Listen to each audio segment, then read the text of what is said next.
अस्सलाम वालेकुम friends, welcome to another vlog. एक छोटा सा व्लॉग आज आप लोगों के लिए। बच्चों के साथ रहते हुए आप किस तरह से बेडशीट स्प्रेड कर सकते हैं कि वो सारा दिन भी रिंकल फ्री रहे और फिर ख़राब भी ना हो, आपको बार बार सही करनी ना पड़े। आज मैं आप लोगों के साथ ऐसी ट्रिक शेयर करूंगी जिसमें आपकी फ्लैट शीट बिल्कुल फिटेड की तरह स्प्रेड होगी। बेडशीट को सारा दिन चाहे हम जितना भी साफ़ करते रहें, फिर आते हैं तो वो ख़राब ही हो जाती है।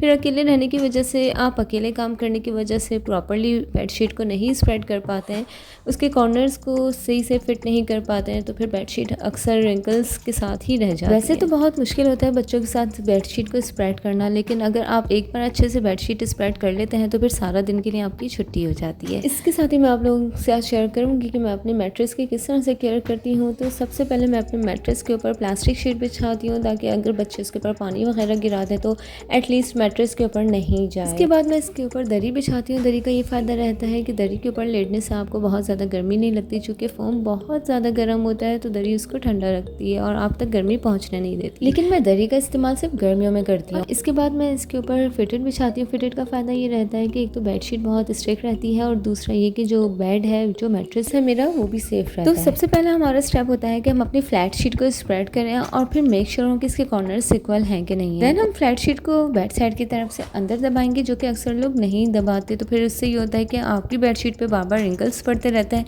और वो सुखड़ के एक तरफ आ जाती है। फ्लैट शीट को अगर आप फर्स्ट अटेम्प्ट में ही अच्छे से स्प्रेड करेंगे और उसको टाइट रखेंगे तो फिर वो इतनी जल्दी उसमें रिंकल्स नहीं पड़ते और इसे बार बार आपको ठीक भी नहीं करना पड़ता। जैसे कि कुछ घरों में आप लोगों ने देखा होगा कि शीट स्प्रेड की जाती है और यूं ही छोड़ दी जाती है, उसे साइड्स उसके दबाए नहीं जाते।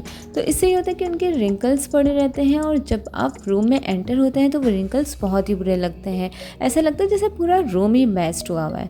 तो इसके लिए ज़रूरी है कि आप जब भी शीट स्प्रेड कर रहे हैं तो फर्स्ट अटैम्प्ट में ही इतने अच्छे से स्प्रेड करें कि उसके ऊपर बार बार रिंकल्स ना पड़े और उसे आपको बार बार ठीक भी ना करना पड़े। और बेडशीट के रिंकल्स निकालने का सबसे बेस्ट तरीका ये है कि जब आपने उसको एक साइड से दबा दिया है तो सेकंड स्टेप में उसको अपोजिट साइड से दबाएंगे। साइड्स को अंदर दबाने के लिए ज़रूरी है कि आपके नेल्स शॉर्ट हों। जैसा कि मेरे नेल्स शॉर्ट है तो मुझे ईजी है, लेकिन अगर आपके नेल्स लॉन्ग हैं तो आप उसके लिए कॉम्ब की मदद ले सकते हैं। इसकी 4 साइड्स दबाने के बाद अब हमारी बेडशीट बहुत अच्छे से फिट हो चुकी है। यानी अगर अब आप इसके ऊपर बच्चों को भी कूदने के लिए छोड़ देंगे तब भी ये बेडशीट खराब नहीं होने वाली। और जैसा कि आप देख रहे होंगे कि मेरी बेडशीट ठीक करने के बाद जब ज़ारा इसके ऊपर चढ़ के जंप्स कर रही है तब भी ये बेडशीट टच से मस नहीं हो रही। अब लास्ट स्टेप हमारा वही होगा जो आप लोग समझ रहे हैं, यानी पिलोस पे पिलो कवर्स चढ़ा के हमें उनको सेट कर देना है। बहुत से लोग अलग अलग तरीके से कॉर्नर फोल्डिंग हैक्स दिखाते हैं, लेकिन आप इस हैक को ट्राई कीजिएगा। आई होप आप लोगों को बहुत पसंद आएगा, क्योंकि आपके बच्चे इसके ऊपर जितना भी जंप कर लें लेकिन इसके ऊपर रिंकल्स नहीं पड़ने।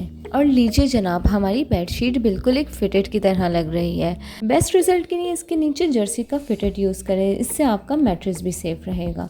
अगर आपको मेरी ये छोटी सी ट्रिक पसंद आई हो तो मेरी वीडियो को लाइक, चैनल को सब्सक्राइब और मुझे सपोर्ट करने के लिए अपने फ्रेंड्स में ज़रूर शेयर कीजिएगा। मिलते हैं नेक्स्ट व्लॉग में। अपना ख्याल रखिएगा। अल्लाह हाफिज़।